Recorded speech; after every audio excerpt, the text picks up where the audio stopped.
Ko gero praėjo nemažai laiko nuo to, kai paskutinį kartą nešti išryškinti nuotraukas. Dabar viskas jūsų kompiuteryje arba telefone.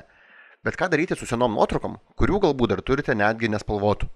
Ogi labai paprastai ir greitai perkelti jas į telefono atmintį. Tai padaryti galite su programėle Shoebox. Ši aplikacija nufotografuoja jūsų nuotraukas ir automatiškai jas sureguliuoja taip, tarsi nuotrauka būtų nuskenuota skenavimo aparatu. Taip pat visos nuotraukos yra įdedamos į privačią interneto saugyklą.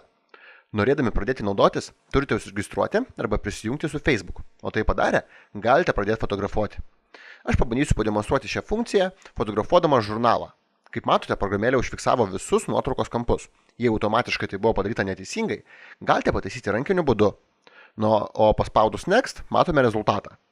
Nuotrauką priskiriame į albumą ir galime pridėti komentarus, kaip kad kur daryta ši fotografija ir panašiai.